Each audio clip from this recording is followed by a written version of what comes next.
정성을 다하는 국민의 방송 KBS가 2시를 알려드립니다. AM 711kHz, FM 97.3MHz, KBS 1라디오입니다. HLKA.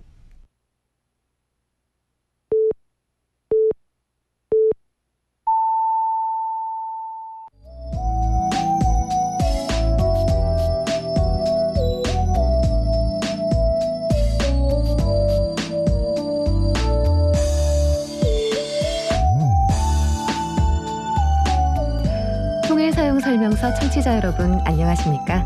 엄지은입니다. 이번 주부터 통일사용설명서 함께하게 됐는데요. 제가 평소에도 궁금한 게 많던 분야였는데 이번 기회에 많이 배워간다는 생각으로 열심히 이야기 나눠보겠습니다. 우리가 새로운 해를 맞이할 때나 누군가 만나고 헤어질 때 꼭 잊지 않고 건네는 덕담이 있습니다.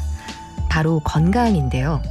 의학 연구와 기술 개발이 이루어지면서 보다 더 오래 보다 더 건강하게 사는 것에 대한 관심이 점점 커지고 있습니다. 건강에 대한 생각은 한 사회의 거울이라고도 할 수 있는데요. 오늘 통일사랑방에서 남과 북의 보건의료에 대해 함께 이야기 나눠봅니다. 이어서 북한 대중문화의 면면을 살펴보는 북한 대중문화 탐구 만나보고요. 북한 출신 연구원의 서울살이를 들어보는 서울일기도 준비되어 있습니다. 우리 대한민국 청취자들은 물론 북녘 청취자 여러분도 함께 하시는 통일사용설명서. 오늘도 뚜벅뚜벅 시작합니다.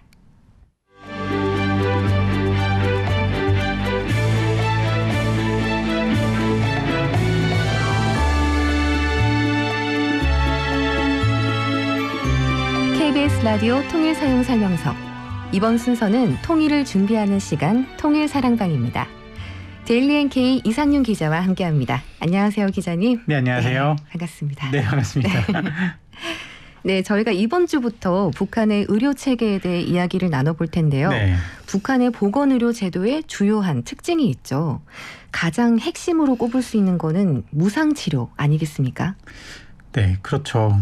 무상치료제. 네. 그러니까 어떻게 보면은 북한 당국에 있어서는 정말 중요한 것 같아요. 그러니까 우리 정부가 오로지 인민들을 위한 정부다라고 하는 이 선전 도구로 네. 쓸 수 있다라고 하는 그런 거고요. 그리고 그러니까 주민들에게도 또 그런 매력적인 부분이 분명히 있는 것 같습니다. 네. 그러니까 돈을 내지 않고도 치료를 받을 수 있다라고 하는 그런 거죠.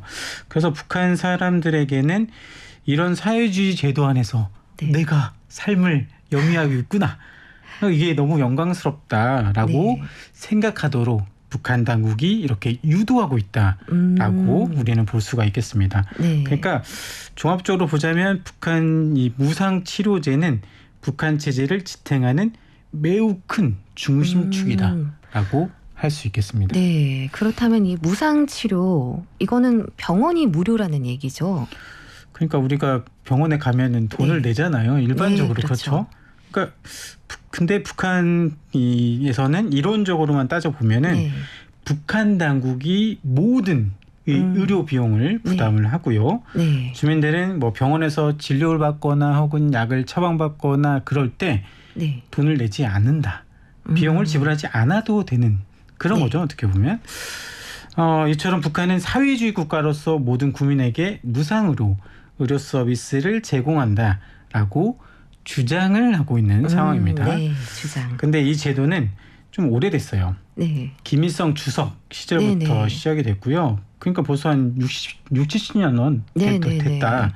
이렇게 얘기할 수 있고 이거는 조선민주주의인민공화국 사회주의 헌법에도 명시가 되어 있는 그런 상황입니다. 헌법에도 명시가 되어 있군요. 네네. 네. 이렇게 북한 당국이 무상 치료를 앞세우는 그 배경에는 뭐가 있을까요? 아까도 얘기했던 것처럼 이게 너무 네. 매력적이고 주민들에게 너무 다가가는 게 크기 때문에 네네. 이거를 쉽게 포기할 수는 없을 것이다 라고 하는 그런 겁니다. 그리고 네. 아까 얘기했던 것처럼 헌법에 명시가 되어 있잖아요. 네네. 이 헌법을 개정하지 않고서는 네. 이 문제를 이 시스템을 개정을 하거나 시스템을 바꾸거나 라고 할 수 없는 거죠. 네. 그래서 제 56조를 보자면 네네. 국가는 전반적 무상치료제를 더욱 공고히 발전시키면서 이 예방의학적 방침을 관철해서 사람들의 생명을 보호하고 근로자들의 건강을 증진시킨다. 라고 네. 규정해 놓았습니다. 어떻게 보면 이미 주민들에게 대해서 약속을 했기 때문에 네. 북한 당국은 이거를 쉽게 포기할 수 없는 그런 상황이라고 보시면 되겠습니다. 네, 이제 그렇다면은 이 북한의 무상 치료는 그 시작이 언제부터였을까요? 아까 이제 김일성 주석 시기부터 네. 이렇게 시작이 됐다라고 하는 그런 거죠. 그러니까 벌써 3대째로 온 거죠. 네. 김일성 주석 시절, 김정일 국방위원장, 그리고 김정은 국무위원장까지 네. 쭉 이어져 온 건데 무상치료제부터 이야기를 하자면 이 전반적 무상치료제가 있었거든요. 전반적 무상치료제. 그렇죠. 이게 네. 무상치료제 하기 전에 뭔가 실험을 하는 그런 시스템이라고 네. 보시면 되겠는데 1950년대 말까지만 해도 이 특정 분야와 네. 그리고 선발적 대상들에 한해서만 무상치료제였다라고 하는 그런 거죠. 네. 그러니까 무슨 고위 간부라든지 어떤 특정한 계층이라든지 이런 삶에서만 무상치료제였는데 네. 그러다가 이제는 이제 실험이 끝났다라고 하는 그런 거죠. 그래서 네. 1960년 2월 27일 최고인민회의 그러니까 우리 따르면 국회에서 네. 제2기 7차 회에서 보건사업에 관한 결정을 채택한 이후에 이런 무상치료제 적용 범위가 전 주민 대상으로 이렇게 확대되고 실시됐습니다. 네네. 그러니까 지금도 아직도 북한은 이 무상치료를 지속적으로 선전을 하고 있습니다. 네. 역사가 정말 오래됐다. 그러네요. 라고 할 수 있는 겁니다. 네, 이렇게 역사가 깊은 무상치료 제도인데 하지만 그 고난의 행군으로 불리는 대기근으로 인한 경제난이 네. 무상치료 제도를 더 이상은 유지하기 힘들게 만들었다고 볼 수도 있을 것 같은데요. 그렇죠. 그러니까 네. 1990년대 중후반에 네. 고난의 행군이라고 하는 그런 대기근이 발생을 했잖아요. 네네. 그러니까 대량 아사 사태도 발생을 해서 어떻게 보면 북한 당국이 이 배급을 포기하는 그런 상황이 벌어지게 된 겁니다. 네. 근데 그런 상황에서 어떻게 주민들을 대상으로 의료 서비스를 공짜로 받게 할 수 있겠냐라고 하는 그런 거죠.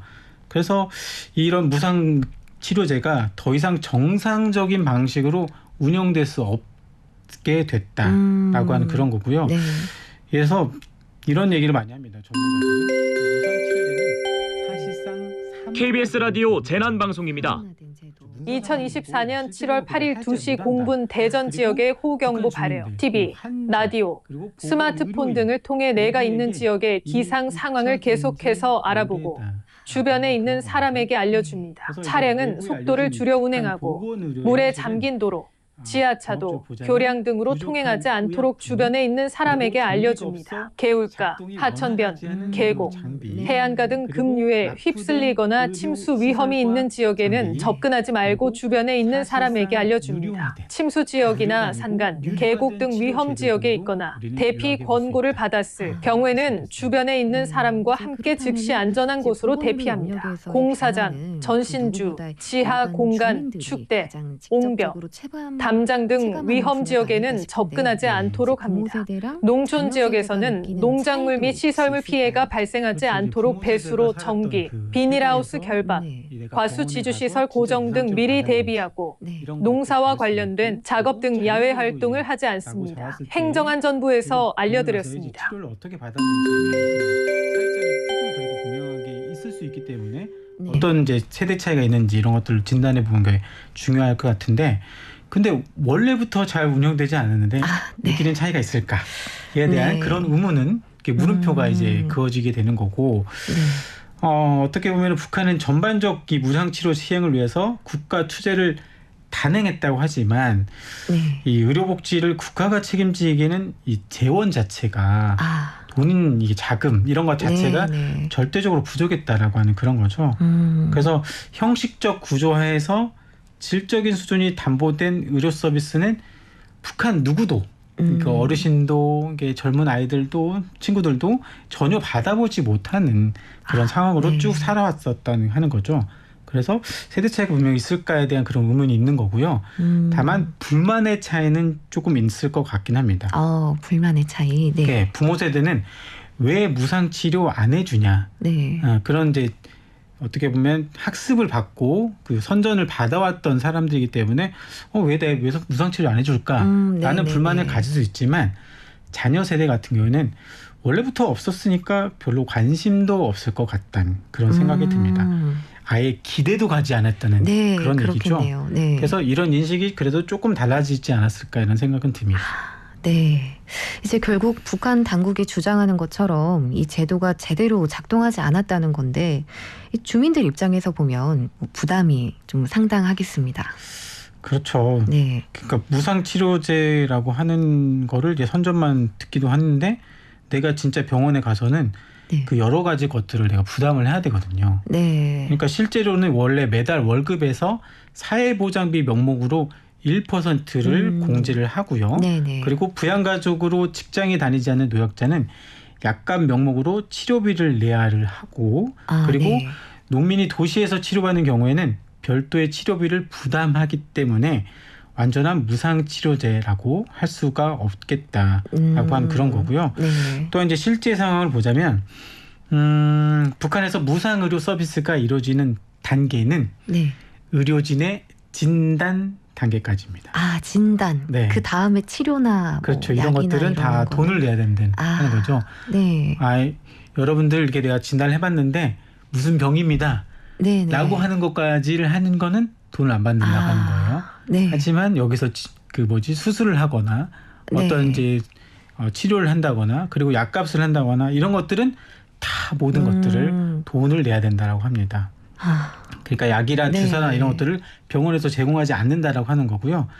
다만 여기에서 네. 시장에 가서 혹은 개인적 경로를 통해서 약을 구해 오면 여기서 네. 투약은 해준다라고 하는 겁니다. 투약은 해준다. 네. 하지만 이마저도 의사가 네. 서비스에 대한 값을 이걸 반드시 내야 된다라고 하는 것들을 요구한다라고 합니다. 그렇군요. 네, 그렇다면은 이제 결국 배급이 사라지면서 무상 치료도 이제 거의 없어졌다고 볼 수 있겠네요. 그렇죠. 네. 내가 의사다라고 생각을 한번 네. 해보자고요. 네네. 근데 내가 의사인데 내가 월급을 못 받아요. 그럼 어떻게 삶을 영위해야 될까라고 하는 생각을 해보자면 의사도 각자 돈벌이를 해야 됩니다. 네, 자력갱생이에요. 그렇죠. 네. 북한에서는. 그렇기 때문에 이 환자들에게 재활비를 받는다든지 수술비를 받아야 되는 그런 네. 상황이 됐다라고 하는 겁니다. 그래서 의료 서비스 비용 같은 경우에는 수술비, 치료비, 네. 그리고 지역과 병원 급수 등에 따라서 이렇게 네, 나눠지게 되는데요. 또한 의료 비행 외에도 의사에게 개인적으로 지급하는 북한에서는 항상 인사비가 있습니다. 인사비. 네, 네. 수고했다라고 하는 그런 비용을 네. 따로 지급하는 것도 있는 것으로 그렇게 알려지고 있습니다. 네. 또한 이거는 그 도병원뿐만 아니라 시병원 그리고 군인민병원 그리고 리 단위의 진료소까지. 그러니까 어떻게 보면 우리의 이런 보건소의 이런 네. 곳까지 거의 모든 기관이 비슷한 상황이다라고 하는 겁니다. 이제 의사도 먹고 살아야 되니까. 네, 그렇습니다. 이렇듯 주민들의 입장에서는 비용적으로 부담이 되는 상황이었는데 거기다가 코로나19 사태까지 이어지면서 무상치료 제도는 이제 더욱 악화일로에 빠질 수밖에 없었겠네요. 그렇죠. 근데 이제 네. 북한도 그런 상황을 조금 알았던 것 같습니다. 네. 그래서 코로나의 국경 봉쇄가 이루어진 다음에 북한에서 네. 어떤 조치가 이루어졌냐면 2020년 3월에 네. 보면은 평양 종합병원을 우리가 만들겠다라고 네. 하는 얘기가 있습니다. 거기 그래서 그게 완공이 되면 현대적 병원에서 무상 치료 혜택을 받을 수 있다. 그래서 국제사회가 우월한 우리의 사회주의 보건제도 혜택을 부러워하고 있다라고 네. 선전한 거죠. 그래서 완공을 하기 위해서 여러 자재를 투입하고 건설 부대를 투입하고 여러 그것들을 했습니다. 네. 하지만 지금까지 평양 종합병원이 준공됐다라고 하는 소식은 들려오지 않고 있습니다. 그래서 이제 어떻게 보면 네. 이제 자재가 부족하고 그 여러 돈들이 좀 부족해서 아직도 완공되지 않았던 것 같고요. 네. 그리고 코로나 시기에 약간 네. 비슷한 증상에 걸린 사람들 같은 경우에는 네. 북한에서 격리를 시켰어요. 격리기에 시설 같은 게 있었거든요. 네. 그러면 격리를 시켰으면 거기에 무슨 무상으로 당연히 뭐 치료를 해준다든지 약품을 위해 했어야 되는데 거기에서도 약이 제대로 공급되지 않았다라고 하는 얘기도 있습니다. 그냥 격리만. 네, 그렇습니다. 네. 이렇듯 이론과 실제는 이게 큰 차이가 있다는 건데 그렇다면은 의료 시설은 또 어떨까요?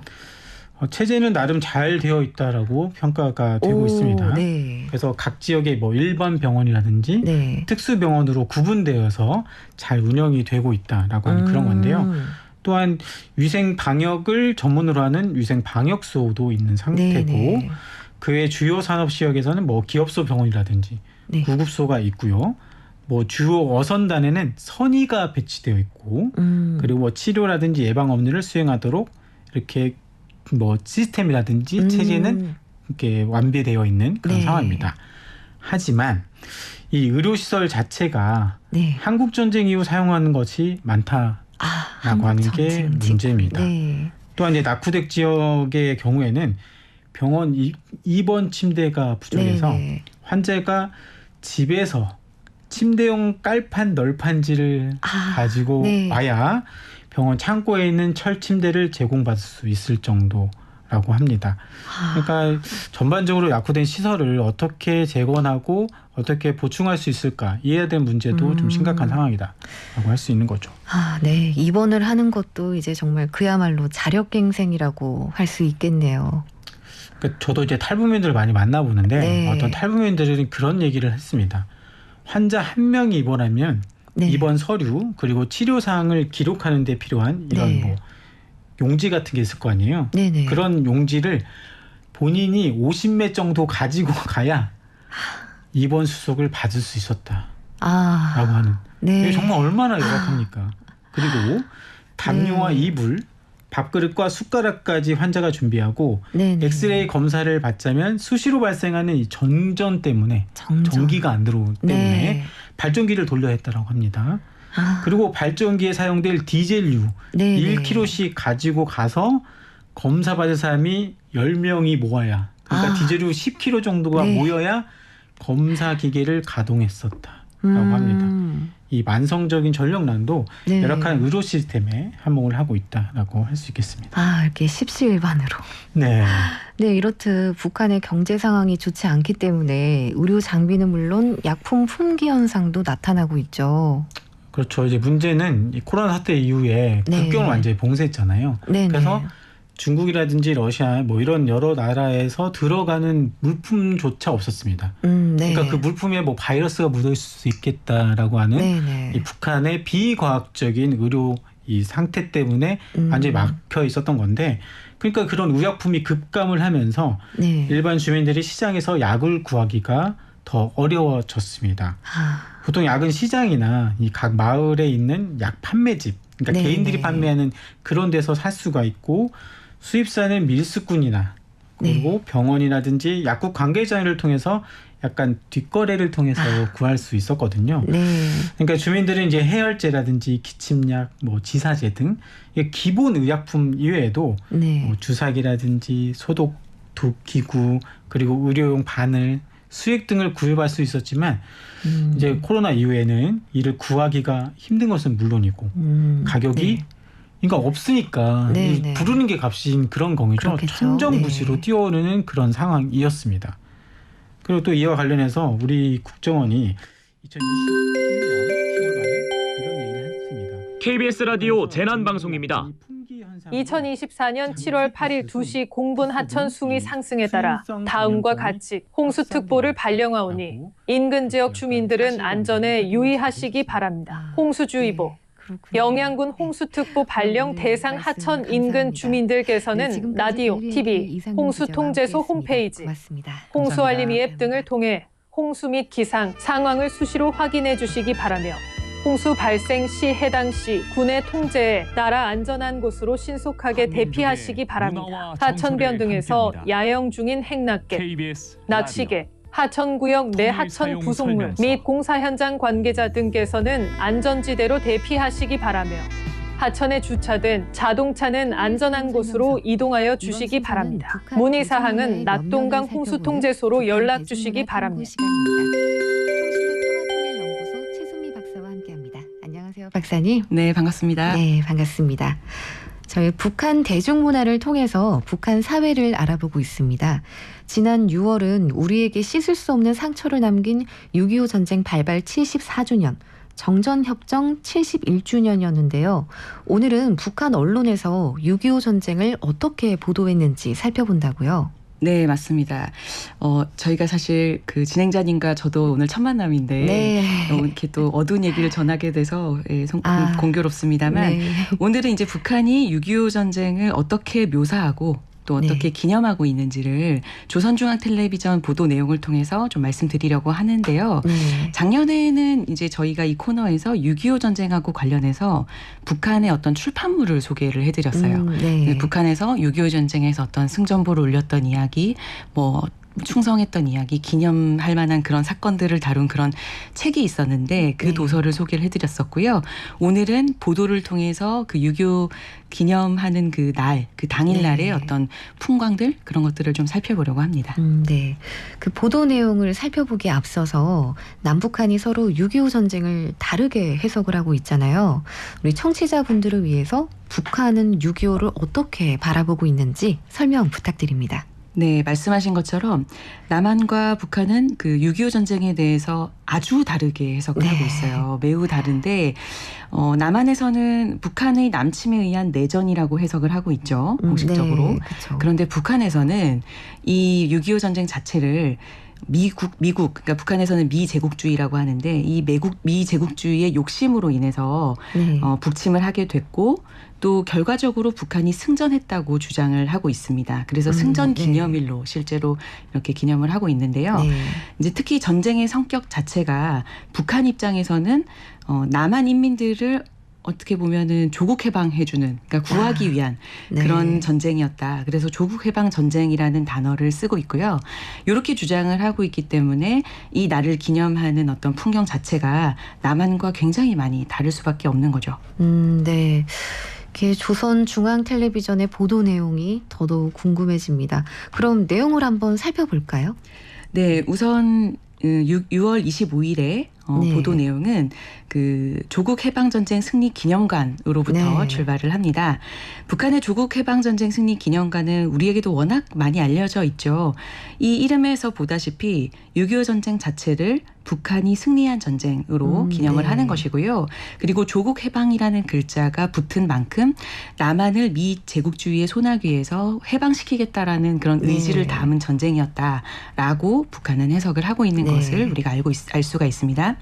이때 이제 이 기념관 안에는 그 기념관을 이렇게 소개해주고 설명해주는 강사분들이 계세요. 그래서 황정임 강사라던가 아니면은 책임 강사라고 소개되고 있는 백은심 그리고 뭐 여러 또 기타 리금향 강사라던가 이런 사람들이 등장을 하는데 공통적으로 군복을 입은 여성들이에요. 그래서 마치 그 교육 장교 같은 느낌을 주는 그런 인상을 주는데요.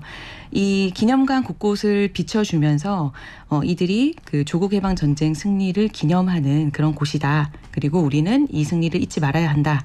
또는 또 한 가지 이제 올해 특징 중에 하나가 뭐냐면 미제국주의가 북한에 저지른 만행이라고 표현을 하는데 이 만행을 잊지 말아야 한다라는 강조를 계속해서 합니다. 물론 이것은 북한의 해석이고요. 그리고 이제 한켠에는 우리 인민군대는 적들의 침공을 좌절시키고 즉시 결정적인 반공격전을 개시하여 무력 침범자들을 소탕하여야 하겠습니다라고 하는 김일성 당시 수령의 그 어떤 연설 문구가 이렇게 액자로 되어 있고요. 이런 식의 이제 모습들을 풍광들을 쭉 볼 수가 있습니다. 그리고 한켠에는 이렇게 깃발들이 쭉 세워져 있어요. 그래서 제 몇 보병대, 제 몇 보병 사단 뭐 이런 식으로 각 그 군대 그 단위의 어떤 깃발들이 쫙 세워져 있는 모습들도 볼 수가 있습니다. 요까지가 이제 조국 해방전쟁 승리 기념관에서의 풍경과 메시지고요. 그 외에도 그 신천박물관 어떤 모습들도 보여집니다. 신천박물관은 사실 굉장히 북한 입장에서는 중요한 그런 6.25 전쟁 교육 시설이에요. 그래서 뭐 나중에도 좀 말씀드릴 기회가 있을지 모르겠습니다만 이 신천박물관의 이 유명한 이유는 당시에 북한의 주장에 따르면 네. 황해도 신천군에서 이 민간인이 3만 5천여 명이 학살되었다라고 주장을 하고 있어요. 네. 근데 사실 진위 여부가 조금 애매하긴 합니다. 네. 왜냐하면 이 신천군 사건을 해석하는 여러 가지 사료들이 있는데 그것이 남북한이 차이가 많이 납니다. 그래서 네. 이제 사건의 진위 여부는 알 수 없지만 북한의 주장은 미 제국주의에 의한 학살이기 때문에 이 신천박물관을 통해서 여러 가지 그 학살의 기억들을 네. 이렇게 묘사하고 있고 전시하고 있다라고 볼 수가 있고요. 가장 유명한 게 이제 400 어머니 묘, 그러니까 400개 어머니 묘라는 뜻이고요. 네. 그다음에 백둘 어린이 묘. 이런 것들이 있다라고 설명을 하고 있어요. 네. 그러면서 이제 또 유명한 이제 사건이 뭐냐면 그 원암리 화약 창고라는 곳이 있는데 거기에서 아이들과 이제 여성들을 특히 어머니들을 이제 몰아넣고 학살을 했다라고 이제 주장을 하고 있어요. 그래서 이 보도 내용에도 그런 내용들이 나오고요. 그리고 이 신천박물관의 풍경이 그 자연스럽게 지나가면서 이 원암리 화약 창고에서 살아남은 3명의 어린이 사진을 보여줍니다. 네. 주상원, 김명금, 정근성 이렇게 남자아이 둘, 그다음에 김명금이라고 하는 여자아이 하나가 이제 생존자로 사진이 보여지는데 그 중에서 김명금 여자 어린이가 이제는 이제 백발의 노인이 되어 네. 농업 근로자들과 모임을 하는 모습을 보여줘요. 네, 네. 그런데 이제 농업 근로자들에게 이 김명금 이제 할머니가 되셨죠. 이 김명금 할머니가 자신이 겪은 만행을, 그러니까 만행이라고 표현을 하거든요. 만행을 이렇게 눈물로 호소를 하면서 우리가 복수를 해야 한다. 네. 라는 아주 센 어휘를 사용을 합니다. 그러면서 보도의 풍경도 점점점 복수라는 어떤 네. 센 단어들로 귀결이 돼요. 그래서 올해는 유독 이 복수가 키워드였는데 네. 김정은 위원장의 업적을 어느 정도 부각하면서도 예를 들어 노동계급과 직맹원들의 웅변 모임에서도 복수를 이야기하고 네. 그리고 청년 학생들의 복수 결의 모임도 보여줍니다. 이때는 정말 여기가 이제 평양에 있는 그 공원, 야외 공원이거든요. 네. 근데 이곳에 그 청년들이 엄청나게 많이 모여 있어요. 네. 모여 있는데 그 청년극장 야외 공원에. 네. 그런데 거기에 이제 이렇게 간판 같은 이제 플랜카드가 흩날리면서 조선인민의 철천지 원수 뭐 이런 식의 표현. 네. 아주 센 워딩 있죠. 네. 미제 침략자들을 소멸하라. 뭐 이런 표현들도 있고요. 특히 이번에는 김정은이라는 이름이 굉장히 많이 등장을 하는데 이전까지는 6.25 전쟁 하면은 김일성 수령이 부각이 되었다면 네. 올해부터는 김정은이 이제 계속해서 특히 올해 강조되는 모습을 볼 수가 있고요. 그래서 뭐 경애하는 김정은 동지를 수반으로 하는 당중한위원회를 목숨으로 사수해라 라든가 아니면은 경애하는 김정은 동지만 계시면 우리는 언제나 이긴다 라든가 우리가 보면 다소 조금 과하다고 느껴지는 그런 이제 워딩들이 보여지고요. 그리고 또 여명 일꾼들이라고 있어요. 북한에는 이제 여성들의 동맹이 있는데 이 여명 일꾼들과 여맹원들의 복수 결의 모임이 또 신천박물관 앞에서 이루어집니다. 이런 식으로 올해 유독 복수가 좀 키워드였다라는 점이 특징이고요. 또 계급 교양 주체 미술 전람회를 하게 되는데 이 미술 전람회는 사실 미술 작품들이 수십 점의 미술 작품들이 놓여져 있다라고 표현하지만 실제로는 선전화들입니다. 그래서 뭐 잊지 말자 미제 야수들을 뭐 이런 식으로 아니면 뭐 신천의 원한을 잊지 말라라든가 아주 센 워딩이 박혀 있는 뭐 씨도 없이 무자비하게 뭐 목숨을 버렸다든가 뭐 이런 식의 아주 강력한 그런 단어들을 사용한 선전 문구들이 있는 그런 선전화를 보여주고 있고요. 그 외에도 뭐 여러 전국 각지에서 그런 기념관들을 이렇게 탐방하고 그리고 계급 교육을 하는 그런 모습들을 이제 보도를 하고 있었습니다. 그렇군요. 제 보도 내용을 보니 6.25 전쟁에 대한 북한의 입장이 또 그대로 드러나 있는데 북한이 6.25 전쟁을 이렇게 바라보는 이유가 분명히 있겠죠. 네, 맞습니다. 북한이 결국 주장하고 싶은 바는 뭐냐면 미국이 욕심을 부려서 네. 북침을 했다라는 거예요. 그런데 실제 우리가 역사 속에서 잘 알고 있다시피 당시에 김일성 수령은 당시 소련과 그다음에 네. 중국을 방문해서 계속해서 6.25 전쟁을 시작할 것에 대해서 허락을 받는 그런 모습들이 있거든요. 네. 이제 그런 역사들을 우리가 알고 있기 때문에 그 미국으로 인한 북침은 사실상 북한의 주장일 뿐이고요. 그리고 6.25 전쟁은 조국 해방 전쟁이었다라는 네. 점도 이제 북한의 주장이라고 볼 수가 있겠죠. 사실 그런 이 전쟁 직후에는 심지어 이 당시에 김일성 수령의 업적과 권력의 정당화와 네. 이 전쟁이 관련이 되게 됩니다. 그래서 사실 우리와는 전혀 다른 입장을 볼 수가 있겠죠. 그렇군요. 네. 통일 사용 설명서 북한 대중문화 탐구. 오늘은 북한의 6.25 전쟁 관련 보도를 조선중앙텔레비전을 통해 살펴봤습니다. 지금까지 총신대 평화통일연구소 최수미 박사였습니다. 고맙습니다. 네, 감사합니다. 노래 한 곡 듣고 가겠습니다. 강산의 라구요 듣고 서울일기 이어갑니다.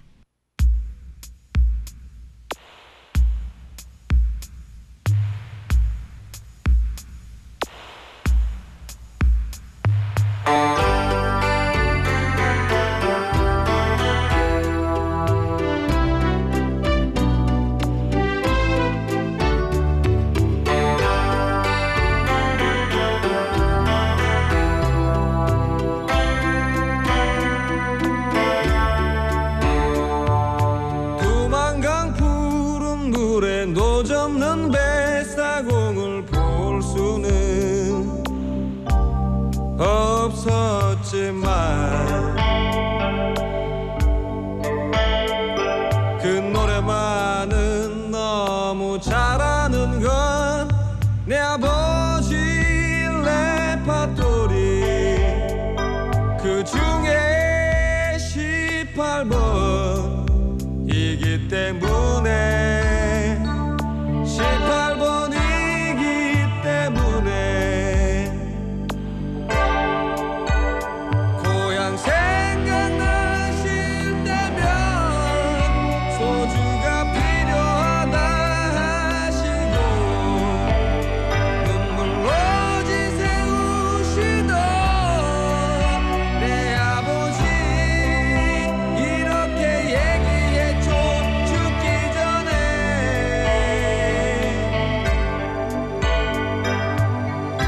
꼭 한 번만이라도 가봤으면 좋겠구나 라고요.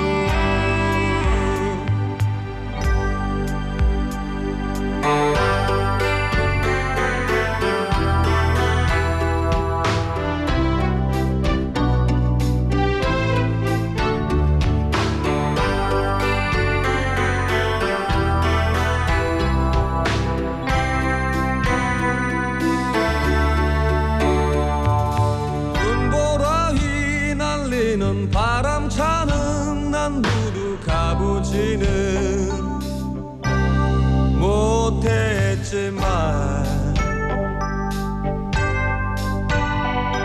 그 노래만은 너무 잘하는 건 내 어머니 레파토리 그 중에 18번이기 때문에 18번이기 때문에 남은 인생 남았으면 얼마나 남았겠니 하시고 눈물로 지새우시던 내 어머니 이렇게 얘기했죠. 죽기 전에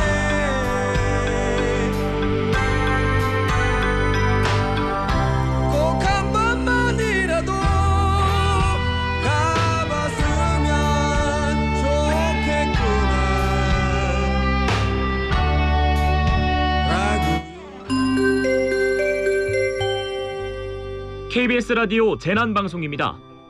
2024년 7월 8일 2시 30분 경북 지역에 호우경보 발효. TV, 라디오, 스마트폰 등을 통해 내가 있는 지역의 기상 상황을 계속해서 알아보고 주변에 있는 사람에게 알려줍니다. 차량은 속도를 줄여 운행하고 물에 잠긴 도로, 지하차도, 교량 등으로 통행하지 않도록 주변에 있는 사람에게 알려줍니다. 개울가, 하천변, 계곡, 해안가 등 급류에 휩쓸리거나 침수 위험이 있는 지역에는 접근하지 말고 주변에 있는 사람에게 알려줍니다. 침수 지역이나 산간, 계곡 등 위험 지역에 있거나 대피 권고를 받았을 경우에는 주변에 있는 사람과 함께 즉시 안전한 곳으로 대피합니다. 네. 공사장, 전신주, 지하 공간, 축대, 옹벽, 담장 등 위험 지역에는 접근하지 않도록 합니다.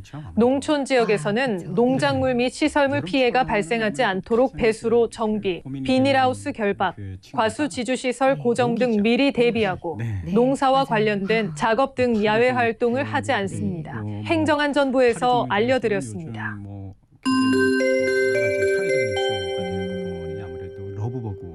네, 그렇죠. 네. 혹시 이 지금 수도권 곳곳이 그 러브버그 때문에 몸살을 앓고 있는데 박사님은 보신 적이 있으실까요? 네, 사실 이름을 알고 많이 봤다고 하기보다는 어릴 적부터 이름을 모르고 많이 봤던 기억이 있습니다. 아, 그러셨군요. 물론 네. 뭐 어리다고 하면은 굉장히 아기 때 뭐 이런 얘기는 아니고요. 네. 불과 한 7, 8년 정도 돼서 이제 많이 봤던 것 같아요. 네. 그랬군요. 이게 아무래도 네. 좀 특이하다라고 생각하는 게 네. 그 암수가 짝짓기 상태로 이제 붙어 다니는 네네. 그러한 팔이다 보니까 또 그러한 종류라고 합니다. 그래서 참 특이하다. 그래서 찾아봤더니 이게 사랑벌레라고 하는 형태로 이름이 또 불리기도 하고요. 네. 그 러브버그라고 하는 네. 그 이름이 그럼 그 때문인 건가요? 네네. 네. 바로 이제 그 이유 때문인데 러브버그에 대해서 좀 확인을 해보면 애벌레로 굉장히 오랫동안 산다고 합니다. 네. 네. 애벌레로 굉장히 오랫동안 살다가 성충이 되면 3, 4일밖에 못 산대요. 아, 네. 네. 문제는 3, 4일 동안 성충 기간에 이렇게 이제 짝짓기 상태로 3, 4일을 산다라는 거죠. 아. 그래서 굉장히 이제 오랫동안 그 애벌레 상태에 있다가 성충이 돼가지고 그 3, 4일 안에 짝짓기 형태로 살아가는. 그래서 이게 그 사랑벌레라고 하는 러브버그라고 하는 별칭이 붙었다고 하네요. 그래서 이름이 러브버그였군요. 네. 사실 이제 그 3, 4일밖에 못 산다라고 하면 아무래도 저희가 어릴 때 많이 기억했던 부분은 하루살이라고 하는 벌레들이 많았습니다. 네, 그렇죠. 갑자기 저녁에 막 날아다니다가 다음날 아침 보면 싹 사라지고. 그래서 이 친구들은 하루밖에 못 산다라고 해서 이제 하루살이라고 하는 용어를 많이 썼는데 지금 보니까 하루살이의 종류가 굉장히 많대요. 네. 그래서 저희가 본 하루살이는 하루살이 종류의 한 부분. 그래서 이 러브버그를 보면서 하루살이가 생각이 나는. 네. 그렇군요. 네. 이렇게 갑자기 출몰한 이 러브버그 때문에 불편을 호소하는 분들이 또 적지가 않아요. 네. 사실 그 도심에서 요즘 많이 나타나고 있다고 합니다. 물론 이 러브버그가 한반도에 들어온 시점은 그렇게 오래되지는 않았는데 그럼에도 불구하고 최근에는 이제 도심에 매장으로까지 많이 이제 유입이 되고 매장 안으로 많이 들어오면서 상인들뿐만 아니고 행인들에게도 또 이제 방문객들에게도 상당한 이제 피해를 입히는 물론 그게 이제 직접적인 어떤 피해라고 하기보다는 계속해서 파리가 날아다니면서 러브버그들이 이제 많이 들어오면서 굉장히 불편을 겪게 되는 그런 시각적으로나. 네, 시각적으로도 불편하고 당연히 이제 몸에 붙으면은 약간 좀 소름 돋잖아요. 일반 사람들도 그렇고 이 그 피해를 보니까 매장 일부 매장 같은 경우에는 약 매출이 30% 정도가 이제 피해를 봤다라고 할 정도로 굉장히 많은 영향을 미치고 있구나라는 걸 알 수가 있겠죠.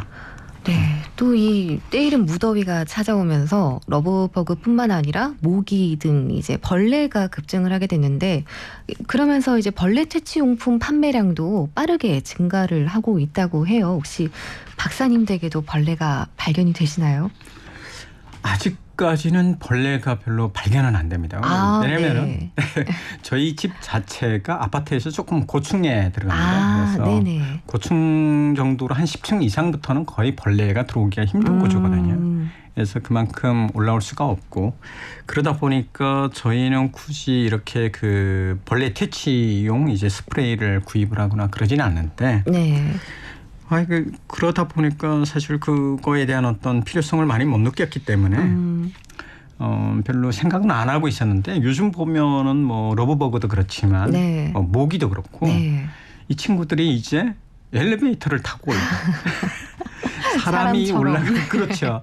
사람이 올라오기 위해서 이용을 하는 엘리베이터를 같이 타고 올라오면서 얼마 전에는 저희 집에도 이제 모기 한 마리 들어와서 깜짝 놀랐습니다. 그래서 엘리베이터를 타고 올라오는 네, 말이에요. 그렇죠. 네. 그러다 보니 요즘 이제는 좀 구입을 해야 되나 이런 고민도 하게 되는 그런 상황입니다. 네, 이게 또 몇 년 전까지만 해도 저는 이 벌레에 대해서 잘 알지 못했었는데 최근 들어서 러브버그가 한반도에 출현한 이유는 혹시 또 기후 변화가 있을까요? 또 네. 기후 변화가 가장 큰 영향을 이제 미친다고 봅니다. 제 개인적으로도 그렇고 네. 사회적으로 좀 봤을 때 또는 이제 세계적으로 놓고 보면은 그 기후 변화로 인해서 환경이 바뀌고 있습니다. 기온이라든가 기후가 이제 바뀌면서 실질적으로 기존에 있었던 토종 어떤 생물부터 시작해가지고 식물까지 굉장히 다양한 이제 변화가 나타나고 있는 거거든요. 예를 들면 남쪽에서 잘 되던 과일이 지금은 점점 북쪽으로 올라가는 것. 그다음에 지금 러브버거 같은 경우에도 불과 10년, 15년 전까지만 해도 없었던 애들인데 그렇죠. 이 친구들이 원래는 중국 지역에 있었던 아열대성 이제 곤충이었습니다. 근데 이 친구들이 지금 한반도로 들어오고 있다는 거죠. 그러니까 그만큼 한반도의 기후가 변화되면서 특히 이제 기온이 올라가면서 이렇게 곤충들도 굉장히 많이 변화가 되는. 그래서 굉장히 토종 곤충들이 많이 사라지고 또 이제 아열대성 곤충들이 이제 많이 들어오는 그런 상황이 된 거죠. 네, 그렇다면은 아직 한반도 북쪽에 있는 이 북한에서는 러브버그가 어떻게 출현을 하고 있지 않은 상태인지. 아마 러브버그가 당장 출현했다라고 보기는 좀 어려울 겁니다. 북한에서도. 그렇지만 이제 중요한 거는 북한 지역도 지금 기온이 상승하고 있는 상황이기 때문에 앞으로 나타날 가능성은 굉장히 높다. 저희가 한때 불과 한 7, 8년 전부터 갑자기 붉은 나비를 혹시 보신 적 있습니까? 붉은 나비요? 네네. 그 나비가 이제 중국에서 많이 넘어왔는데 나비떼가 굉장히 많이 출몰을 한 적이 있었습니다. 네. 그 나비떼가 실질적으로 북한에도 이제 많이 유입이 됐고 요즘 남쪽에서는 점점 사라지고 있는데 지금도 가끔 보여요. 그러니까 나비가 이렇게 날개를 펴면 그 안에 빨갛게 돼 있습니다. 나비 날개가. 속날개가. 그래서 좀 창문에 많이 붙고 막 이래서 한때 난리 났던 부분이 있는데 그런 걸 좀 판단하면 앞으로 북한에서도 이 러브버그가 나타날 가능성이 있겠죠. 그럼 북한에서는 또 주로 어떤 벌레가 주민들을 가장 괴롭힐까요? 사실 북에서 가장 어려운 곤충 중 하나가 메뚜기입니다. 메뚜기. 네. 그러니까 메뚜기 같은 경우에는 특히 이제 농산물에 해를 많이 이제 가하는 친구들이거든요. 이 곤충들이 이제 벼를 깎아먹고 그다음에 이제 거기에 이제 애벌레가 생기면서 이제 병충해가 확산이 되고 막 이런 것들이 너무 많아서 사실 그런 벌레들 특히 이제 메뚜기 같은 경우는 한 번에 무리지어서 다니기 때문에 얘네들이 이제 벼밭에 뿌려지면 벼가 꺾이고 그다음에 벼가 점점 약해지고 그런 상황들이 발생되면서 주민들이 먹어야 될 식량 생산에 이제 어려움을 겪게 되는 그런 상황들이 있는 거죠. 네, 그럼 북한에서는 이 벌레에 대해서 어떻게 대처를 할까요? 이제 저희 같은 경우는 벌레 퇴치 용품을 사용하는 게 또 일반적인데. 사실 스프레이형 퇴치 용품 이런 게 북한에는 있을 리가 없잖아요. 거의 그런 걸 이제 확보하기가 어렵고 일반 주민들도 그런 거는 좀 어려운 것 같고 그래서 이제 벌레를 좀 퇴치를 한다. 라고 한다면 우리가 일반적으로 생각하는 그런 것이 아니고 굉장히 전통적인 방법. 전통적인. 네. 전통적이라고 하면은 뭐 쑥을 태운다든지. 쑥. 네. 태워서 연기를 피워가지고 벌레 접근을 막는다든지 그런 이제 기초를 하는 거죠. 벌레들이 싫어하는 그런 쑥 태우는 맞습니다. 냄새를 피워서. 맞습니다. 네, 그럴 수도 있겠네요. 또 요즘 제가 SNS 피드에서 이 러브버그는 익충이라는 설명이 자세히 적혀 있는 게시글을 보게 됐는데 우리 박사님은 이 러브버그가 익충인 줄 알고 계셨나요? 아니요, 전혀 몰랐어요. 사실 뭐 저희는 인간이잖아요. 네. 인간에게 위해를 끼치면 다 나쁜 것. 시라고 이제 판단하기가 그렇죠. 굉장히 쉬웠기 때문에 쉽고 또 그렇게 생각하게 되고 그러다 보니까 이 곤충이 익충인지는 전혀 몰랐었던 거고요. 뭐 곤충 자체가 사실 가만히 저희가 이제 생각해 보면 자연 환경에 맞게 이제 곤충들도 이제 자기 자리가 다 있는 거고 거기에 따라서 이제 변화가 되는 거고 또 소멸되거나 이동을 하게 되는데 그런 걸 보면은 꼭 나쁜 것만은 아니다라고 이제 생각을 할 수가 있을 것 같아요. 물론 인간이 살아가면서 그 곤충이 미치는 영향이 약간 이제 뭐 생산성 문제라든가 경제적인 이해관계 때문에 곤충들을 피하게 되거나 또는 나쁜 곤충 뭐 이런 식으로 이제 구분을 하게 되기 때문에 그런 것들만 잘 구분을 한다라고 하면은 꼭 구분할 필요까지는 없다고 저는 생각을 합니다. 사실 충분히 모든 곤충들이 자기의 자리가 있지 않겠나 그렇게 생각합니다. 네, 말씀 감사합니다. 통일사용설명서 서울일기 오늘은 해충에 대해서 이야기를 나눠봤습니다. 지금까지 농어촌공사 농어촌연구원의 김혁 박사였습니다. 고맙습니다, 박사님. 네, 고맙습니다. 한반도 평화를 위한 발걸음 KBS 라디오 통일사용설명서. 저희가 준비한 내용은 다 전해드렸습니다. 통일사용설명서는 KBS 1라디오와 한민족 방송 채널을 통해서 들으실 수 있습니다. 많은 관심과 청취 바랍니다. 끝으로 인디고의 여름아 부탁해 전해드리면서 인사드립니다. KBS 라디오 재난방송입니다. 현재 대전과 충북남부, 경북의 호우경보가 그 밖의 충청남부와 경북 북부에 호우주의보가 발효된 가운데 시간당 30에서 50mm의 매우 강한 비가 내리는 곳이 있습니다. 정체전선상에서 동서로 발달한 선형 비구름대가 남북으로 큰 이동이 없어 충청권과 경북 북부를 중심으로 돌풍, 천둥, 번개를 동반한 매우 강하고 많은 비가 내릴 것으로 예상되니 비 피해 없도록 각별히 주의하기 바랍니다. 기상청에서 알려드렸습니다. 나의 지난 추억 버리게